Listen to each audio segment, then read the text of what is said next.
kuza kwa Yesu aravuga ngo uruhu rwanjye nirumara kubona ubwo nubwo abantu basubiye kubwirwa ariko bivuga amaze no gupfa aravuga ngo nzareba Imana mfite umubiri amaso yanjye yasagira mu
Kwifuza kugira ngo turye ijambo ry'Imana tumutera imbaraga reka n'ubundi tujye ijuru ngiri Jacques wa korali Shalom Marari natwe tujye ijuru adutere umuhangano cy'umwuka korali bakora muri Imana duhimbaza Imana bitegura ko ijambo ry'Imana nzena ryo gufasha sengera kwigisha ijambo ry'Imana kugira ngo tuganire ijambo ry'Imana ariko reka duhimbaza Imana buri wese ahimbaza Imana duhimbaza Imana Imana ni guhimbaza ibihe byose urukundo rw'Imana ni rurerure cyane urukundo rw'Imana ni rurerure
Amen.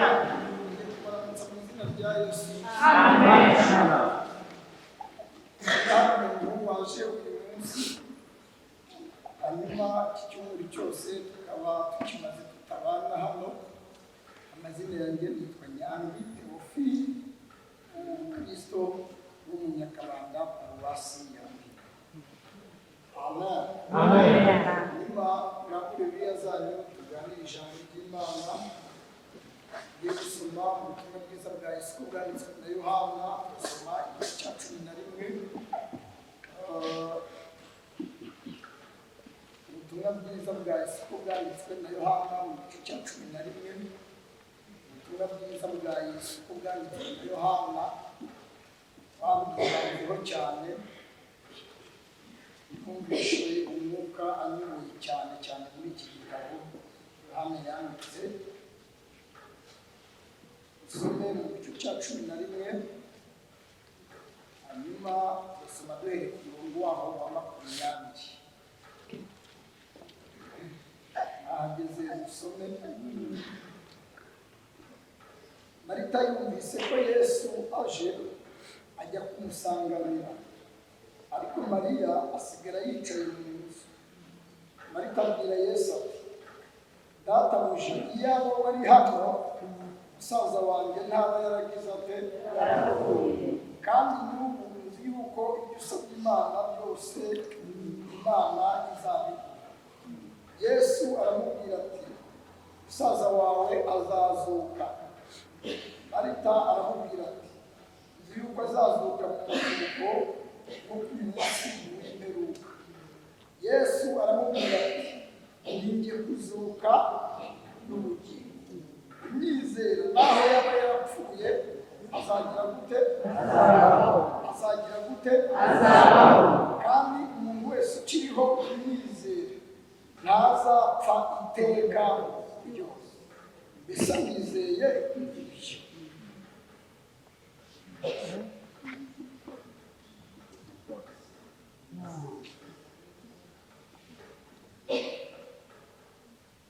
Reka dusome n'iri iri mu rwandiko rwa kabiri Pawulo yandikiye Abakorinto.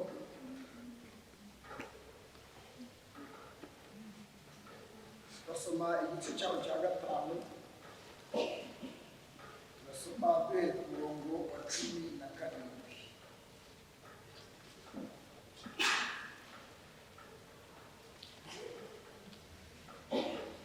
Cyangwa se duhere ku murongo wa 16. Mu rwandiko rwa kabiri Pawulo yandikiye itorero ry'Ikorinto, igice cya 5, basoma ku murongo wa 16.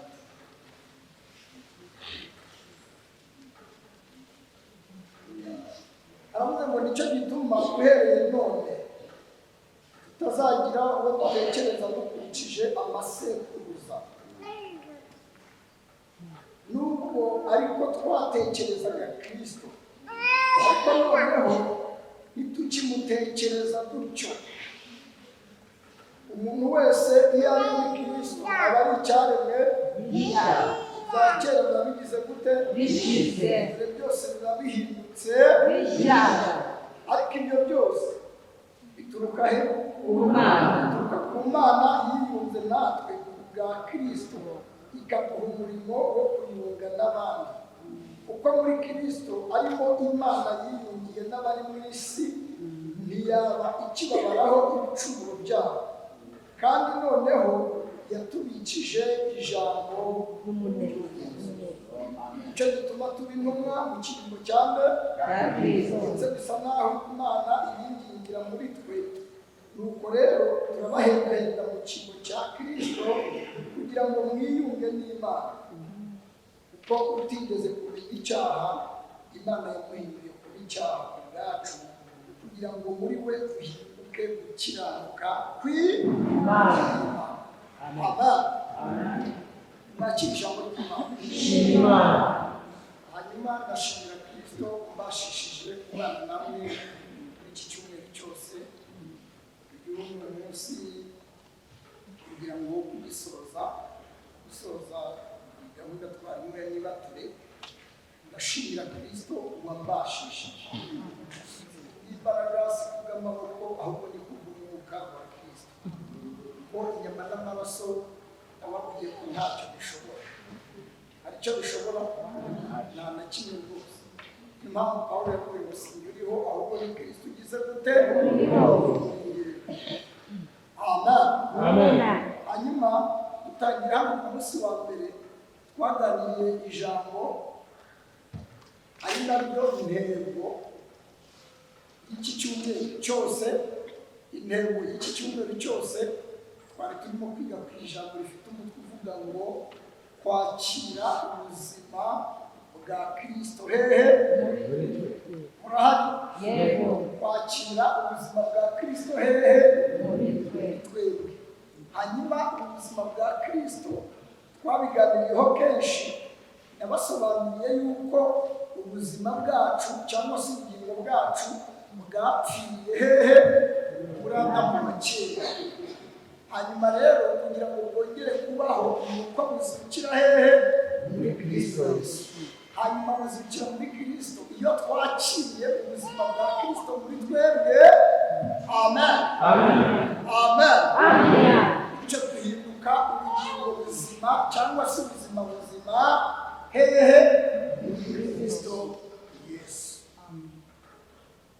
ijambo rya mbere twasomye rero barisomye hano mu butumwa bwiza bwa Yesu bwanditswe hano mu gice cya 4 twaganiriye ku nkuru z'umusamariyakazi ahurira na Yesu hehe muri iriba hanyuma niko ko Yesu yamusabye amazi ndakamubwira ati kuri umuyuda nta umusamariyakazi uransaba amazi ute impamvu nuko abayuda banendaga iki amasamariya hanyuma umusamariyakazi yarebye Yesu amubonera mu mubiri nk'uko abandi bose bajyaga bamurebera he mu mubiri no mu masekuru no mu nkoko ntiyamenya ko ari Imana imuhagaze imbere iyo mpamvu Yesu yamubwiye ngo iyo uba wari uzi impano y'iki Imana ukamenya n'ugusabye amazi wagakwiye guhita umenya ubukene bwawe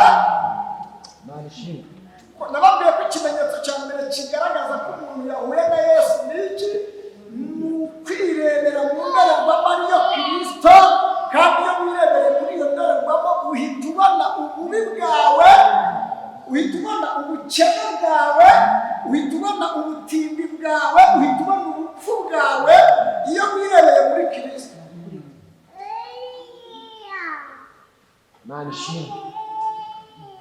iyo wirebeye muri Kristo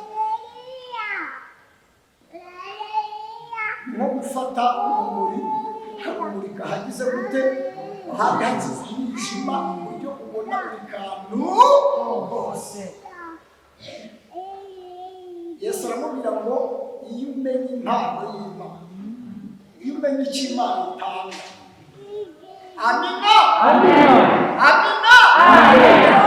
Imana ishatse kuguha fu ishatse kuguha ibyuzuye iguha Kristo iyo Imana ishobora ikavuga iti ngiye kumuha ubuzima ngiye kumuha imibereho ngiye kumuha kubaho nababwiye ko ibirayi n'ibitoki n'umuceri n'akawunga n'ibindi ibyo ngibyo no mu isoko wajyayo ukagira gute ukabihaha bihanura abantu bakuru mufite amaboko mufite n'imbaraga mugiye mu kazi mwakora buri muntu yakora akiteza imbere hanyuma Bibiliya ivuga ko izaha umugisha imirimo y'iki y'amaboko kandi ibyo nababwiye ko itabikorera abakiranutsi gusa n'abapagani igira gute ndetse nababwiye ngo nubona yanabikoreye ntuzagire ngo ni ikimenyetso cy'uko ikwemera cy'uko ukijijwe oya nubwo ariho abarakora benshi bajya bayisabira ibimenyetso ngo nubikora gutya ngo ndahita amenya njye nababwiye ko ayo masengesho ntagira gute ntayaseba kuko ntabwo twemerera Imana kubera ko twabonye gahunda hanyuma abarakora bari kunyumva ntabwo dukundira Imana kubera ko iwacu hateretse umufuka w'iki umuceri Saduraka na Meshaki na Abedenego baravuze ngo ibasha ariko naho itangira gute ushobora gupfukamira iki ibishushanyo ntabwo rero Imana ihindura Imana n'umufuka wa kawunga iyo Imana ishaka kukugirira neza dore ikintu iguha dore ikintu iguha dore ikintu iguhangana ifata Kristo ikamuha agaciro.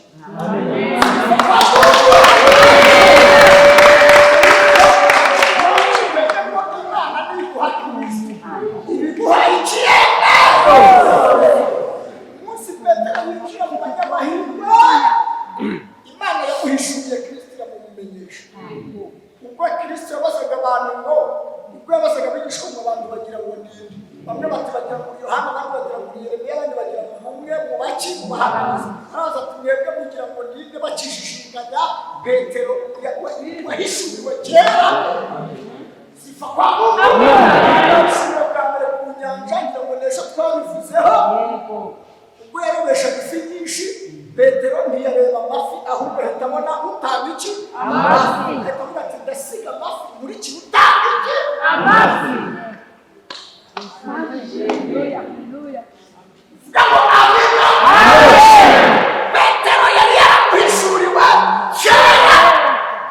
Ubyara umunyantege ariko yari yarahishuriwe. Kandi guhishurirwa byagendaga bimuha imbaraga kuko bw'ijuru.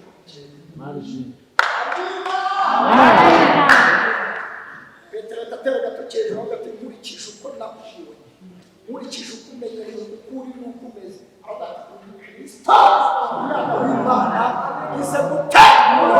Yesu aramubwira ati wari Simoni mwene Yona. Kinata atakwihishuriye Petero akakwishurira Yesu.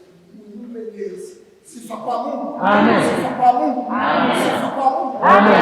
Abakolosayi mu rwandiko rwabo yaravuze ngo mu gice cya kabiri ngira ngo umurongo nk'uwa 19 yaravuze ngo Imana ngo kwerekana ufite umubiri ngo yiyerekaniye muri Kristo ngo mu buryo bw'umubiri. Yiyerekaniye muri Kristo mu buryo bw'iki? Bw'umubiri. Hanyuma nukuvuga ngo nta handi Imana igira gute yiyerekana, nta handi Imana igaragara, nta handi Imana iba, nta handi Imana ituye, Imana iba muri Kristo. Amen. Iyo mpamvu yabwiye Mose ngo hari ahantu bugufi ushaka kumbona genda uhage nibwo turi bunane. Nabwo kandi nuhagera nzacisha kugira neza kwanjye kose imbere yawe. Bivuze ngo muri Kristo niho Imana yashize ubuzima, niho yashize imibereho, niho yashize kugira neza kwayo kungahe kose. Kugira neza no mu buryo bwuzuye. Hanyuma iyo mpamvu rero tumusaba ukamenya no gusabya amazi wakamusabye akaguha amazi mu gihe unywa ntuzongere kugira iki? Inyota. Umugore atubwira ati udafite n'ikivomesho ayo mazi wayakura. Amazi ati ubundi uruta ba sogokuruza na ba sogokuru n'abana babo tunywa kuri aya mazi y'iriba Yakobo yagize gute? Yavuye. Yesu aramubwira ngo umugore nyizera, umuntu wese unywa aya mazi iwanyu azongera kugira iki? Inyota. Ariko umuntu unywa amazi nzamuha ntabwo azongera kugira inyota ukundi. Kuko amazi nzamuha azamuhindukira isoko y'amazi idudubiza kugeza mu bugingo bugize gute? Hanyuma nababwiye ko igisobanuro cy'amazi ari iki? Ari ubuzima. Hanyuma rero Yesu yaramubwiye ngo umuntu yizera nzamuhindukira ubuzima budubiza mu buzima bwe kugeza ubuzima bwose.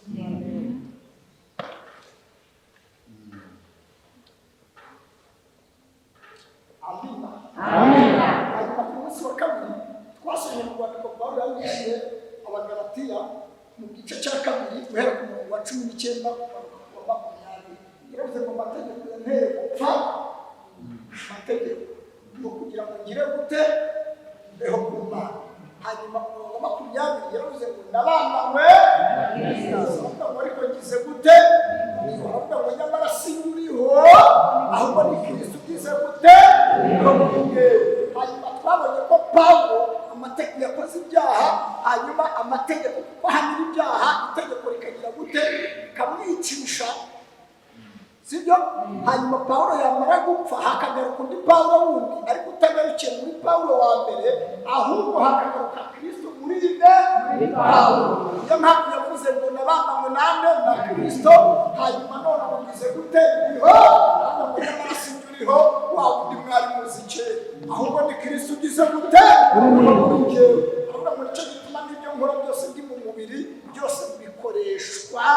no kwizera umwana w'Imana wamuze akagira gutera akayitangira. Hanyuma rero twabonye ko umuntu yapfiriye muri Adamu wa kera akazukira muri Kristo.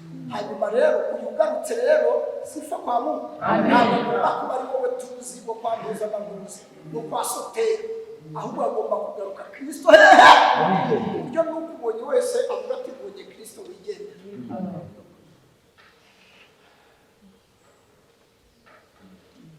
Buryo n'ukubonye wese avuga ati mbonye Kristo. Badushimwe. Amina.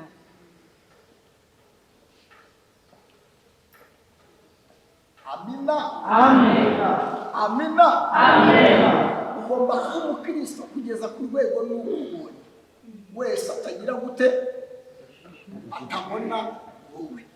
Hanyuma twavuze ko iyo umuntu apfiriye muri Adamu wa kera akazukira hehe muri Kristo, agaruka atagifite twa tuntu bita ngo ni inaringe.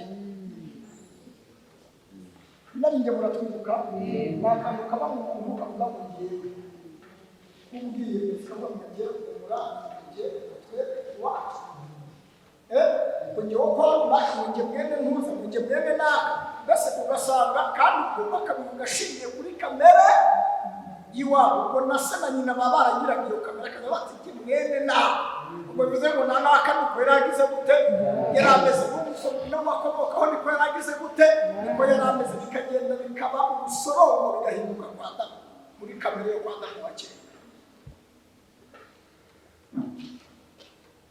Nonobye ngo ikigo kwa runaka ufite icyo bita karande, ufite inaringe guteranyaho iki guteranyaho karande. Ufite karande guhera kwa Adamu kugeza kwa sogokuruza wawe no kwa mama wawe no kwa papa wawe. Hanyuma Yohana mu gice cya mbere umurongo wa 12 yaravuze ngo icyo ngora bamwemeye bose bakagira gute yabahaye iki ubushobozi bwo kukurikira abana b'Imana abo ntibabyawe n'ubushake bw'iki bw'umubiri cyangwa umugabo cyangwa amaraso, ahubwo babyawe n'ikiremwe n'Imana. Bivuze ngo abo ntibakibarurirwa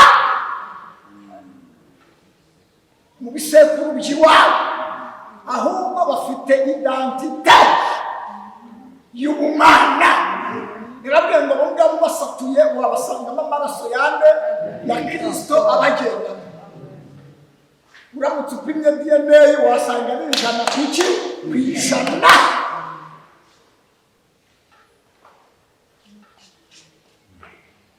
Hanyuma rero mugomba gupfa kuri mwe mukagaruka muri Kristo Yesu, kuko nawe kudashobora kuba muri Kristo utarangira gute utarapfa. Umunsi wa gatatu twasomye ijambo muri Yohana, ubutumwa bwiza n'urundi bwa Yesu bwanditswe muri Yohana mu gice cya 3 guhera ku murongo wa 3 kugira ngo ukomeze kugera ku murongo wa 5, aho Yesu yaganiriye na Nikodemu. Hanyuma abwira Nikodemu ko umuntu utavutse bwa kabiri ngo abyarwe n'amazi n'iki n'umwuka ngo adashobora kubona ubwami bw'iki bw'Imana. Asoza amubwira ngo ikibyawe n'umubiri nacyo ni iki n'umubiri, n'ikibyawe n'Imana nacyo ni iki n'umwuka. Hanyuma ikibyawe n'umubiri yavugaga ni umuntu w'umubiri nyine ukomoka kwa nde ukomoka kwa Adamu wa kera. Umuntu w'umubiri uyagutuka uyagutera ingumi unarwana rwose, uwo ni umunyentambara, uwo ni uwa kamere, umuntu w'iki n'umubiri.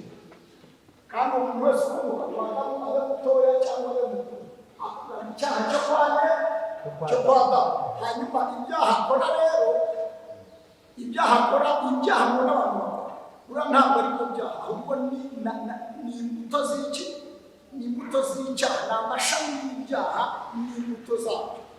Icyaha nyirizina gikomoka kwa Adamu.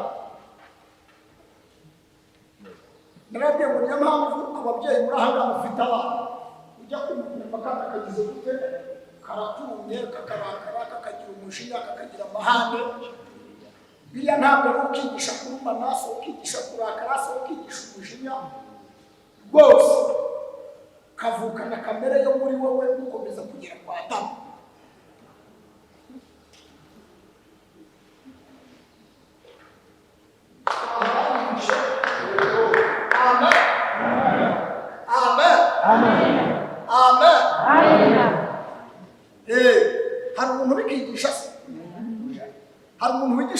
gukora ibyaha ariko ujya kubona ukabona agize gute arabikoze.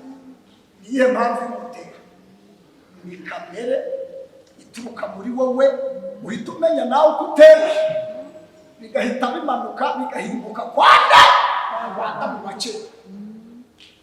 Niba rero ushaka ko umwana wawe aba muzima ugomba kuvidura ayo maraso yo kwa Adamu, hanyuma sifa kwa Mungu kakira amaraso yo muri Kristo Yesu, hanyuma uwo mwana yavuka akavukira mu maraso mazima, amaraso atarwaye. Uri umwana avukiye mu maraso arwaye nawe akurana avukana umuze agakurana umuze, nibyo ariko yavukiye mu maraso mazima nawe agira ubuzima. Amen. Amen. Ubyarwa n'umuriro n'ukomoka kwa nde? Kwa Adamu. Hanyuma ubyarwa n'umwuka n'ukomoka muri Kristo Yesu. Iyo mpamvu nyine Yohana yavuze mu gice cya 12 ngo bamwemeye bose bakizera izina rye, yabahaye ubushobozi. Munyumve neza, umuntu avuka mu Mana ryari? Umuntu avuka mu Mana iyo avukiye muri Kristo Yesu, nibwo ababyawe n'Imana rwose. Amen. Amen. Amen. Twasomye mu Bakorinto igice cya 4:5. Bira yavuze ngo umuntu wese uri muri Kristo Yesu abahindutse bya kera babigize gute? Yabishize umuntu agahinduka gushya. Hanyuma rero nabavutse bundi gushya.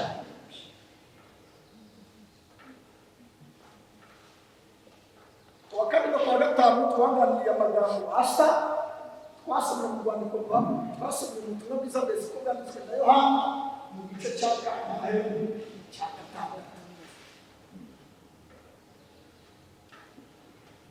Aho Yesu yabwiye abantu iminsi bararya bagira gute?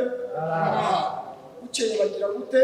Baragaruka. Ariko bagaruka batagaruwe na Yesu babagaburiye imitsima, ahubwo bagaruka bagaruwe na ya mitsima bagize gute?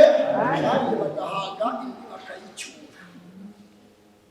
Bazana ishyaka ryinshi n'umwete no kumushaka bamugeza imbere bati mwigisha twije umunsi tugira gute? Tugushaka twari twakuze. Yesu arababwira ati ndabizi neza ko atari njye mwashakaga, ahubwo ari ya mitsima mwanya mukagira gute? Ababwira ijambo rikomeye, aravuga ngo ni iki gituma mukorera ibyo kurya bishira? Mwakoreye ibyo kurya bigumaho, ibyo umwana w'umuntu abaha bibageza mu bugingo bugize gute?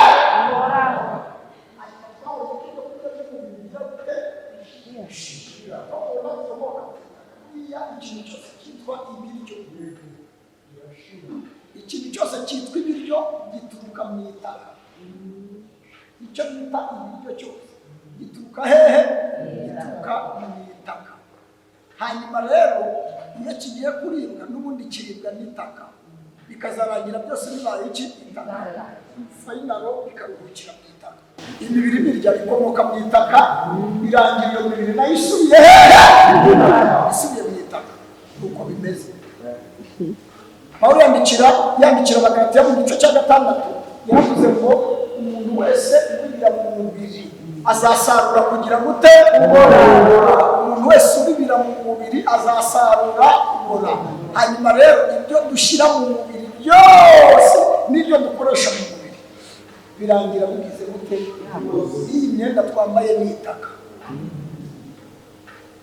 n'izo nkweto mwambaye ni itaka,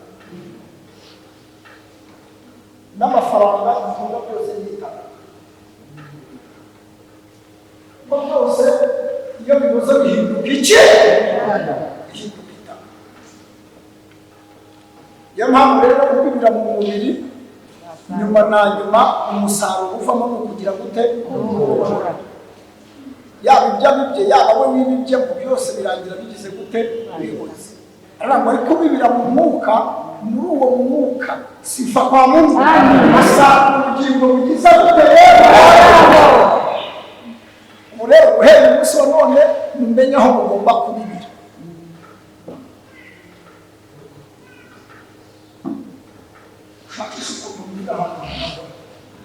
Aho bitazaba.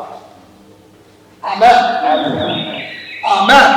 Yesu rero arababwira ngo iki gituma mushaka ibyo kurya bishira, mwashatse ibyo kurya biguma ibyo umwana w'umuntu abaha bibageza mu bugingo bugize gute buhoraho. Twabonye ko bamubwiye ngo duhe ibyo byo kurya kugira ngo tugire gute tubeho.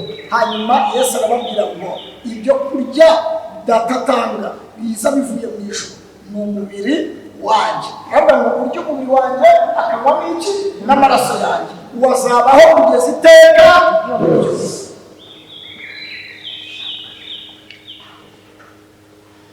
Turasoreza mu ijambo dusomye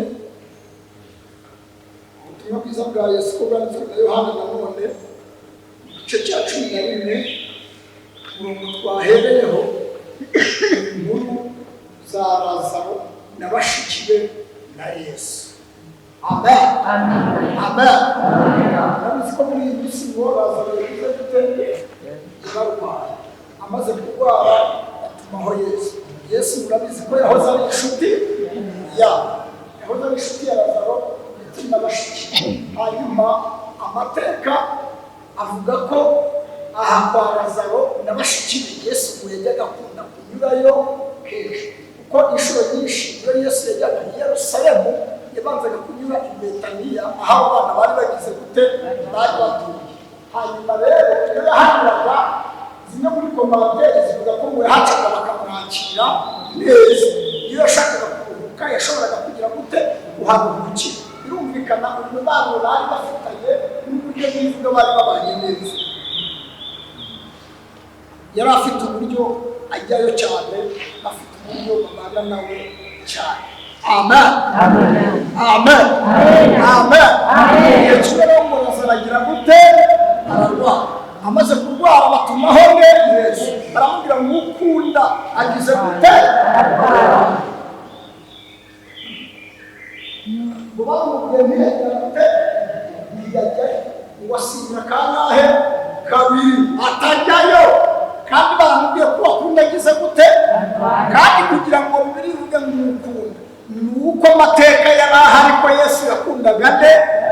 Urumva ataramukundaga, urumva ataramukundaga kuko Yesu yari amaze igihe ngo akora ibitangaza. Kandi mbibutse ko nababwenge ibintu byose Yesu akora mu buzima bwacu intego ya Kristo ni imwe. Nishaka bari kawunga yaguhaye, ariko intego ye ni iki? Ni imwe. Nishaka bari inkweto yaguhaye, intego ya Kristo ni imwe. Intego ya Kristo ni iyihe? Ni ukugira ngo abantu bamuhishurirwe, bamenye uwo ari we, bamenye umwana we. Niyo mpamvu yagiye akora ibikorwa bimwerekanaho iki? Umumana. Ariko n'ubundi bikarangira abantu amaso yabo atagize gute atabibonye. Ko hano yaravuze mu gice cya mbere yaravuze ngo yaje mube, ariko ntibagira gute ntibamwemera. Ngo yari mu isi nabo wayiremye, ngo ariko ab'isi ntibigeze bagira gute bamwemera. Imana yaje mu isi ariko ab'isi ntibagira gute ntibayimenya.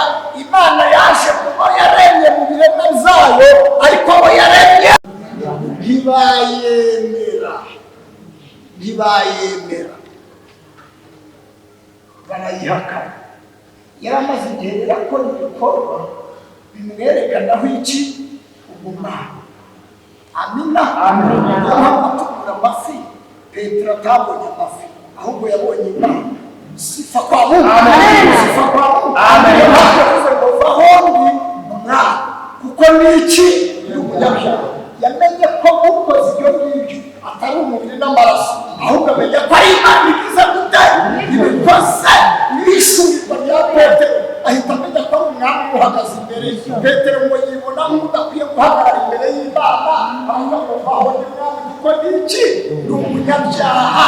Yarababwiye ko iyo umaze guhura na Yesu uhita wimenya ko umuki uri umunyabyaha. Ibyo yakoraga byose rero n'ibyo akora uyu munsi wa none, ntabwo akora umuranyumvisha. N'ibyo akora uyu munsi wa none abagira ngo akwereke ubumana bwe, abashaka kugira gute umuhishurire. Nirababwiye ngo ibanga ryo kugira ngo Imana ikorere mu buzima bwanyu ni uko muhera ku byo yakoze, hanyuma mugahishurirwa Imana yagize gute yakoze. Nturebe mu maso yawe arangaye mu byo yagize gute yakoze gusa. Umugabo witwa Kristo yigeze bimuba, nazamutse umusozi witwa KUDUHA, ageze umusozi yarushye ngo asanga hari akazu kubakiwe abagenzi ngo kugira ngo bajye baruhuriramo imiti ukisoma uhageze wahita haburira umubiri wumvishe kandi kakaba bakiye kugura imiti kugira ngo korohereza abagenzi umukristo ahageze waharuhurira umubiri waharuhuriye umuriro wahita asinzira ibitotsi bikomeye cyane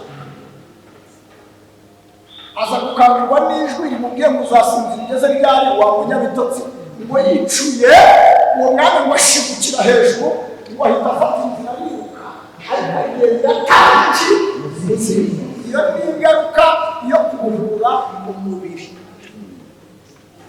Hari ibintu Imana idukorera kugira ngo iruhure imitima yacu yatagambaye noneho natwe twabigira ngo tugahita turyama tukaruhura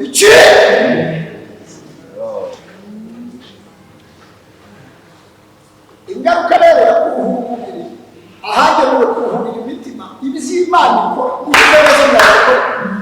Amina amina byose Imana ikora umvishe ndani biba bifite igisobanuro mu mwuka kuko Imana si umubiri ahubwo Imana ni umwuka. Amina ibyo ikora rero mu buryo bw'umubiri byose bifite igisobanuro mu mwuka.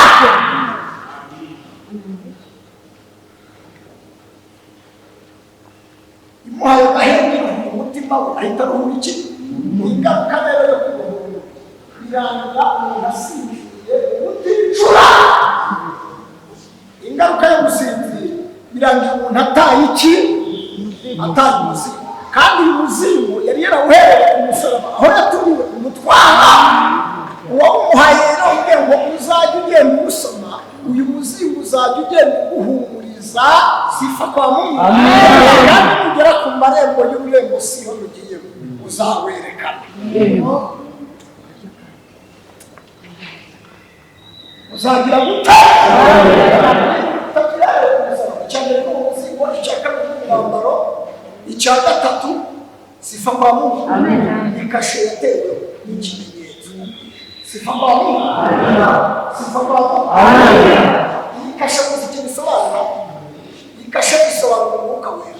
Uyu mwuka wera muzi ikintu usobanura uyu mwuka wera usobanura ngo ubundi kashe cyabaga ni ikimenyetso umuntu atera ku kintu kugira ngo ukirebye urumva amenye nyiri icyo kintu.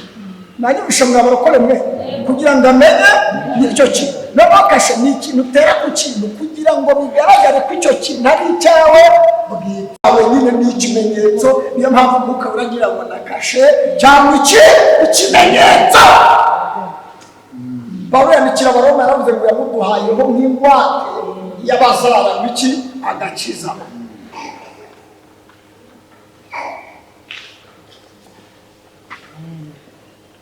Uyu mwambaro muzi icyo wasobanuraga uyu mwambaro kuko mukristo ahageze yambaye ibyo yaje yambaye ahita yambikwa umwambaro yambitswe si uwo yazanye no gushambana ahubwo yahambariye imushi sifa kwa Mungu. Uyu mwambaro rero wasobanuraga agakiza cyangwa imirimo myiza ariko atari iyawe ahubwo imirimo ya Kristo byari bisobanura uvuga ko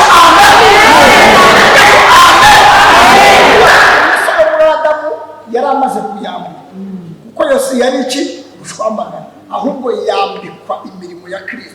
Byari bivuze ngo ibyo Kristo yakoreye ku musaraba sifa kwa Mungu sifa kwa Mungu.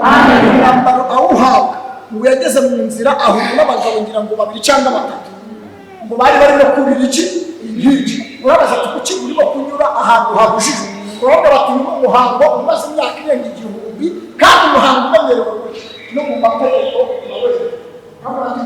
n'abantu bacu niyo nzira bamenyereye kugira ngo unyuramo. Kabura bati kandi n'ubu urimo kutwirataho turabona nta kintu turusha keretse umwambaro ugize gute wambaye. Kristo aravuga ati aho muvuze kuri urebye wabona nta kintu barusha atari ku uyu mwambaro nambaye ugaraje muvuze ko barusha. Arababwira ngo uyu nawuhawe na nyiri ururembo kugira gute aravuga ngo kandi umwambaro yampawe umereye kugira ngo mpishe isoni icya gatatu aravuga ngo kandi uyu mwambaro yampawe nigera ku marembo turebe Siyoni nawe bitabasha kabona tuzahita tumenya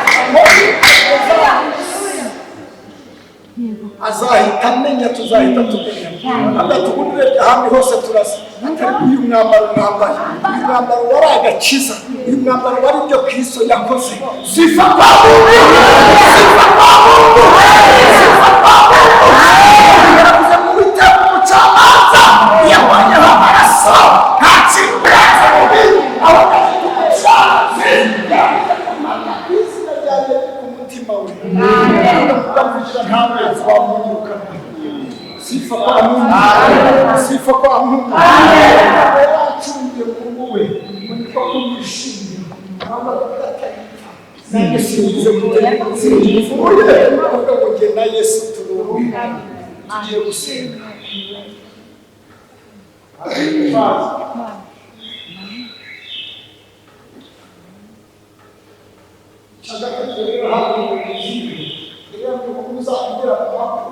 ukagera aho ukomeye ukagera mu byawe ukagera mu ngorane sifa kwa Mungu sifa kwa Mungu rero bwe uzajya ubusoma uzajya uguhumuriza uzajya ugusubizamo imbaraga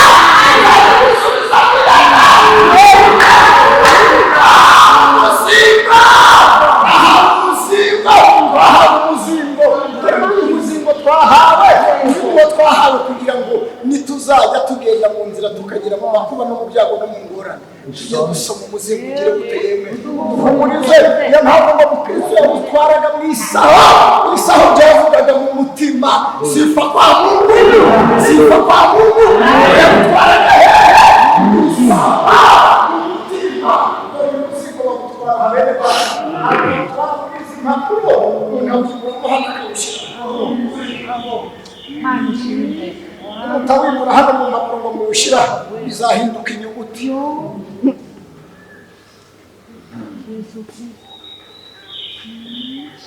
umunsi mwagezaho umutima uruhara agahenge wahita aruhura iki yemwe umubiri aruhuye umubiri wahita asinzira iki ibitotsi ibyo bitotsi bituma agira ingaruka yo guta iki umuzingo wabaduka yihuse ageze imbere bahura n'abagabo babiri umwe yitwaga Mutiringira undi yitwaga Boba bahura bakimirana bagarutse birukanka Mukristo murabaze mu mwabagabo mwe ko mbona mugarutse mwiruka muramubwira ngo tugeze imbere nkaho wenda kugera duhura n'ikintu bita intare kandi ngo ntibari basibonye cyangwa ngo bari bumvise zitontoma muramubwira ngo niba ziziritse cyangwa zitaziritse ntabwo tubizi ikizima nuko twumvisha zigira gute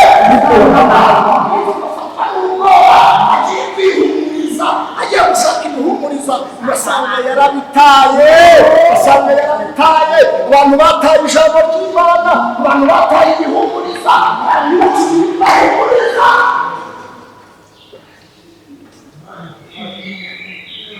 Mukristo mwafatwa n'ubwoba n'umubabaro ugasubira inyuma ingaruka yo guta umuzingo ni ugusubira inyuma ukajya gushaka aho wagize gute aho waguteranya yakoze urugero rwo gusubira inyuma ajya kugira gute ajya gushaka kugeze kuri kakazi warebye munsi y'intebe yarajyaweho murangisha aramubona ubwo yariruhutse aranezerewe mwarugira afata urugendo agira gute aragenda ariko ibyo byagize ingaruka yagize yo guta umuzingo no gusubira inyuma nuko urugendo yagombaga kugenda ku manywa yarugenze nijoro hano harimo abakora banyujije ingaruka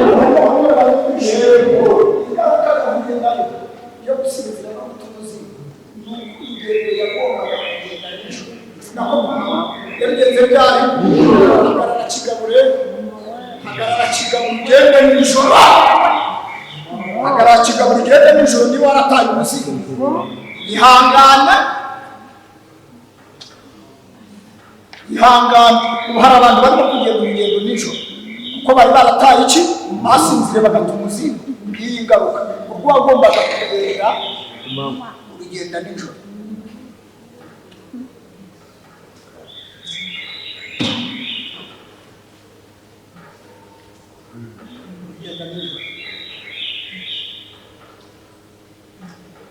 aramubwira ngo umusaza wawe yagize gute yararwaye arangije yagira gute yagiye unyuze neza ugiye gusoza mu minota 5 anyura impaye urayimpaye wa Kristo mu minota 5 urayimpaye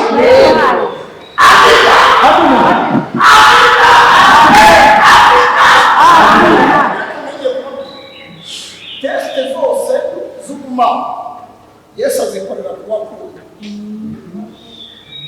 hanyuma barakora bamvishe teste zose zo kugaragaza ubumana bwa Kristo azikorera kuba ameze gute niyo mpamvu yamuretse akarwara igihe kiragera namureka agira gute amaze gupfa nagira gute aranuka baranamushingura arangije aranuka uranyumvishe uranyumvishe uranyumvishe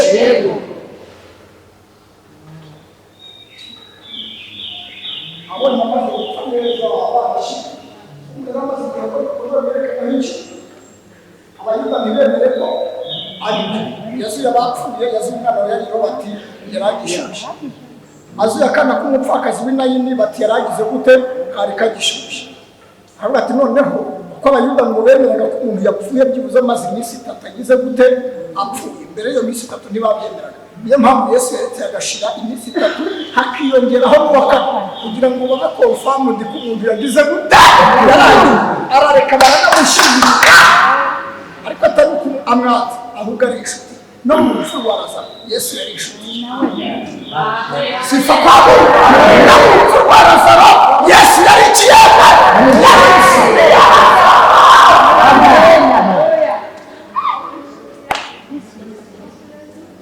amaze guhorahozwa neza Yesu abwira abigishwa bati tugiye bati ko bakwiye kujya kiri mu kanda ukabugiye yarapfuye Yesu yeza ntiyapfuye rega ahubwo Lazaro asinziriye hari aho namubitse sifa kwa Mungu sifa kwa Mungu baragenda bageze batungutse hirya mu marembo Marita ngo bayabimenye bagenda yiruka nkabwira Yesu ati yuza kubaha umusaza wacu Lazaro tabaragize gute kandi nanjye kuki umuntu yizera naho yaba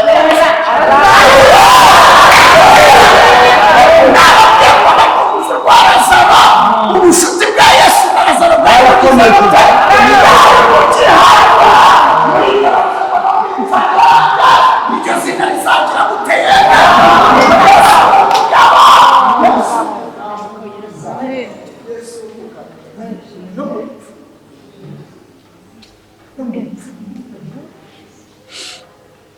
Marita ngo yatinda ameze ko ku munsi muzuka bapfuye bazazuka Yesu aramubwira ngo none ntabwo ari ngombwa gutegeza ku munsi muzuka ngiye kuzuka ndahageze ngiye mu gihe ndahageze ngiye gutera ndahageze umuntu yizera naho yaba yarapfuye sifa kwa Mungu sifa kwa Mungu aho bateraniye wasanga abayuda bamukubise amaso bagira gute arari none ubwo babonye bakagira ngo barijwe n'agahinda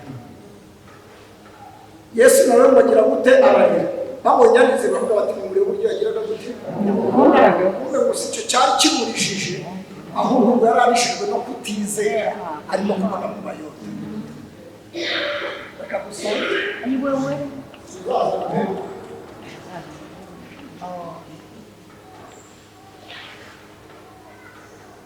kansoreze mu kantu kamwe ngiye guta 2 ndakwita hasigaye ingira mu kuri hanyuma dore ikintu ngiye kwivuga uvuge ngo amen amen ngo amen amen ngo amen abakiranutsi bose guhera kuri bantu ukomeze kuzamukana Aburahamu n'abandi bose barapfaga ariko bagapfana ibyiringiro byo kuzagira gute no kuzaza hanyuma mu muzuko bari bategereje icyo bita agakiza nk'ako abanyamahanga twagombaga guhabwa hanyuma kandi umukiza cyangwa se wagakiza wagombaga kuboneka uvuge ngo amen Kristo wagombaga gukiza bariho agakiza n'abagize gute n'abapfuye urabizi ko iyo umukiranutsi yapfaga Satani yamucingiranaga mu cyumba cyitwa Sheol cyabaga epfo yo hehe nubwo atabaga ufite ubundi bubasha kuko niwe wagiraga ibifunguzo bicingira n'iki abakiranutsi umukiranutsi wose yapfaga rero yapfanaga ibyiringiro urumva ko igihe kimwe azagira gute azabuka sifa kwa Mungu bari basinzira mu byiringiro ba Yesaya baramuhanura. Yesaya baramuhanura muri 701 mbere y'ivuka rya Yesu. Aho ati dore duhawe umwana w'umuhungu twari kujya Yesaya arangije arapfa kandi yapfuye abona ameze nk'umuteruye nk'uwamurebaga. Hacaho imyaka 700 ageze pfuye batumusize umucunguzi. Yesaya ati nsize nabonaga muteruye yahageze neza. N'abandi barapfa bapfana ibyiringiro. Murabizi ko yaravuze ngo nzi ko umucunguzi wanjye ageze gutera kandi amaherezo azahagarara hehe Yesu yavugaga kuza kwa Yesu aravuga ngo uruhu rwanjye nirumara kubona ubwo nubwo abantu bazi ko urwirwa ariko yavugaga maze no gupfa aravuga ngo nzareba Imana mfite umubiri amaso yanjye ntiyazagira mu nda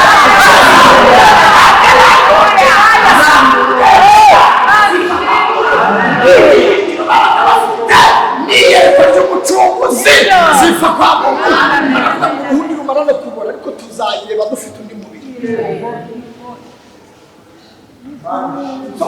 umusaza Simoni niwe wari umugabo atazapfuta mu umunsi bakoze baragahinda ihishu mu mpinja zose yateruye amuteruye wahita amenya ko ateruye Imana wahita abwira ngo mwami none urasize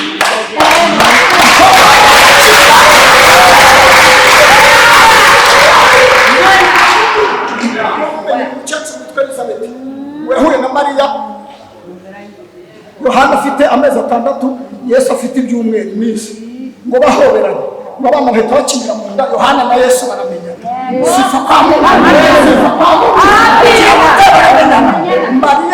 Mariya na Elizabeth nabo bahita babyumva Elizabeth muravuga ati ibi ndabigira nteno nuko nyina w'umwami wanjye agendereje arimenya kana kakiri ubuso sifa kwa Mungu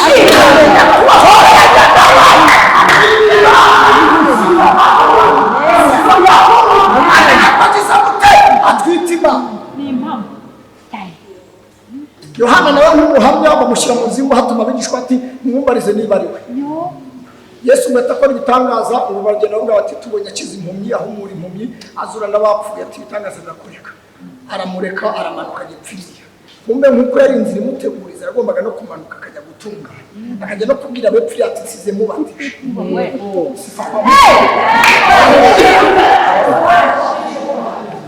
iyo minsi rero bagitegereje bafite ibyiringiro bavuga ati byari byose yagize gute yarahageze Lazaro nawe ahita agira gute arapfa Yesu yemera ko Lazaro apfa cyari igihamya gihamiriza abari inaha n'abari guhamiriza abari epfiriye ndasoje cyari igihamya gihamiriza abari inaha n'igihamiriza abari hehe kwivuga ceceka byahoze zifa kwa Mungu Lazaro agira gute arapfa Yesu arareka Lazaro agira gute Lazaro agezeyo baramaze batusize bimeze bite Lazaro ati yajyaga n'iwacu yajyaga naza aje gusaba sifa kwa Mungu sifa kwa Mungu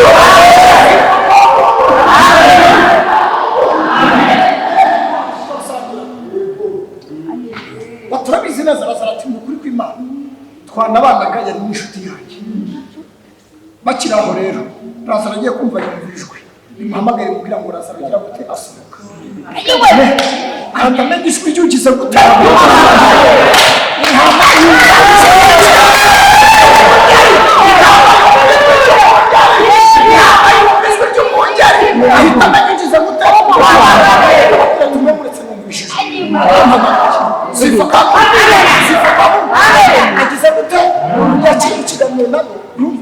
ahita ati n'ijwi rigenda ryumvise imbere igera n'ikuzimu rigera no mu bapfu Lazaro ahita agira gute asohoka bisigara babere ikimenyetso ko bapfuye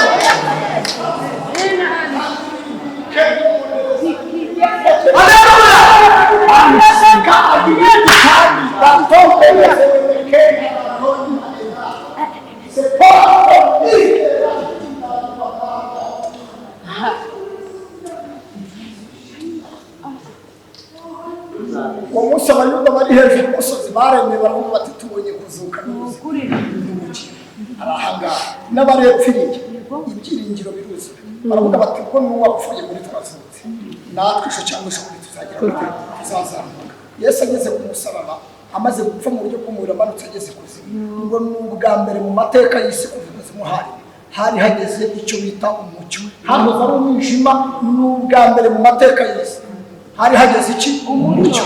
Akimara kugerayo ahita afata Satani ku gakama abwatubwiriza ikintu yamuranze ngiki Yesu mwakwifunguza afungurira bera bose bari barakingirana sifa kwa Mungu bose ngo barazutse 500 muri bo baravuga ngo ntabwo turi bubyihangana.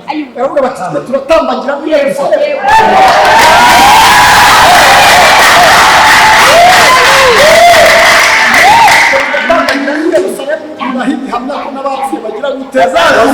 Batambagiriye Yerusalemu mu murwa ngo n'abantu bose bagira guteza abandi barazamuka abandi basigara batambagira Yerusalemu bari ubuzima bavuga ubuzima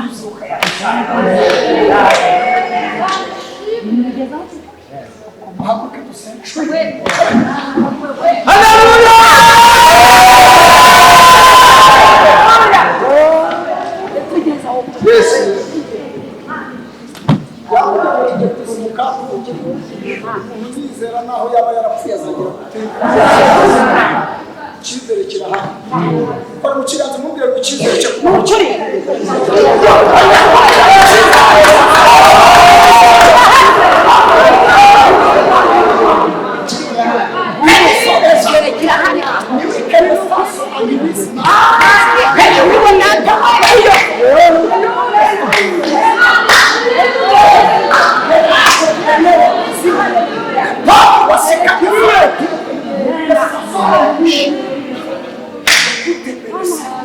icyizere cy'ubuzima kiza gutera ushaka Yesu umwami umukiza. Wa kabiri ni umuntu wari waragize intege nke akagwa umuzingo agatibyiringira uyu munsi akaba ashaka kuzuka. Ikibazo kuzuka ari hano ntabwo ari Theo ahubwo ni Kristo. Birakukira muri kiganza wowe ngiye gusengera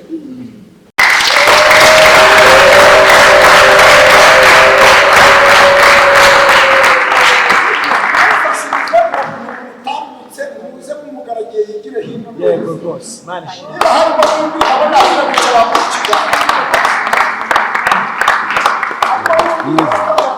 Imana ishimwe.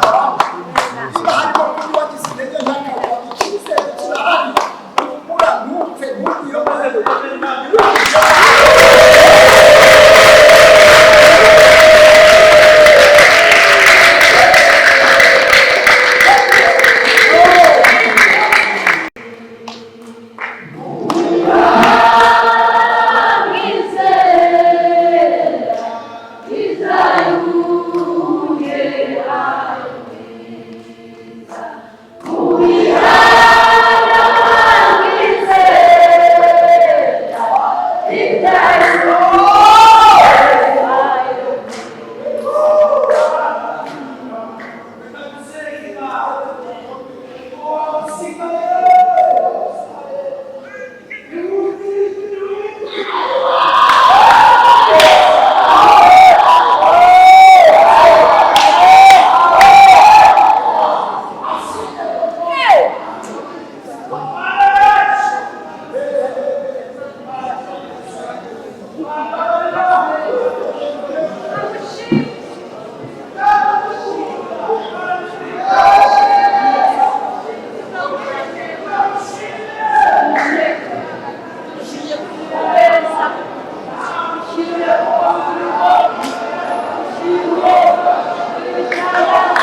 hanyuma ubwo ni wowe uzi ahantu hitumwere kuko nguruti dore nkeneye hano mpakeneye ubuzima kandi wibande ku gice cy'umwuka kuko niyo ntego ya Yesu mwami ni wowe kubaho kwacu utagushike nta ushimire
abifuza kurikurikirana n'ubundi murarikurikirana babibitse turabibitse urajya kuri YouTube izi nyigisho inyigisho arayisangaho iteraniro riroshe kucyana ryo Imana bahumugisha haleluya inyigisho tumutunga ibiganza tumusaba umugisha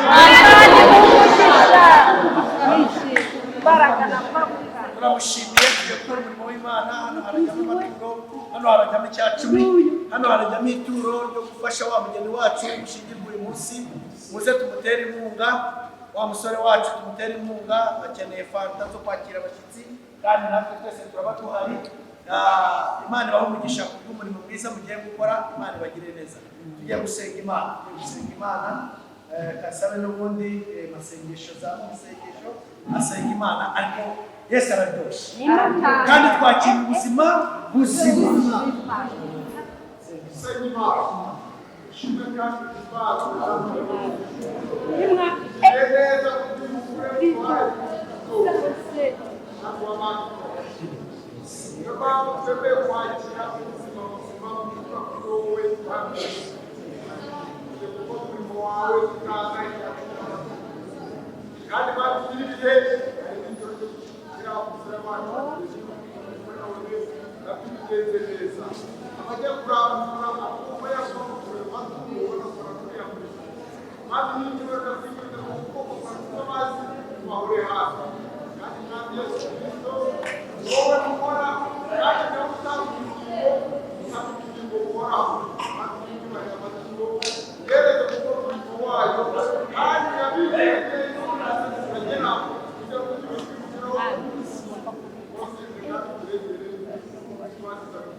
akora umurimo twese tuyuhagaze dutanga amaturo korari badushirege impanuka twese duhimbaza Imana komeze kuzura umwuka wera ijambo ritubere umwuzuro mu mitima yacu gukora Imana nta gihombo kirimo ubikoreye amazi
Hallelujah, hallelujah. Amen.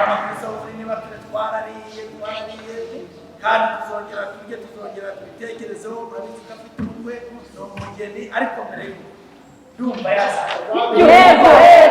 wenda ndashaka za biragoye ari mu bihe byo kwitegura iminsi itatu tumuhe iminsi itatu cyumweru cy'ubukwe urabyemera cyane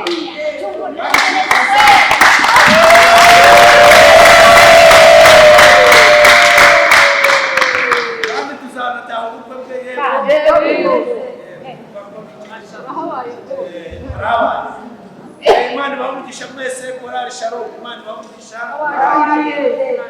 abakristo twese Imana duhana umugisha umugisha w'Imana reka dusenge Imana nagahe gatoya ka mu gitondo ariko Imana ikora imirimo Mana yacu Mana nziza Mana yera kandi Mana ikiranuka data twese Imana wacu tukweleza munsi yawe wakoze kudusekura wakoze kutuzana umugisha mwigisha ujambo ry'Imana umugirire neza tumaranye icyumweru ntabwo twahonye twahunze twamugire umugisha rwose twitegure Uwiteka Imana icyumweru akoresha kugira nawe ugemuze ugere Uwiteka Imana witegura kudufasha kutwerera bakutwerere bazana amafaranga bazana ubuzima bazana uburya bizana Yesu turamusengeye zihesha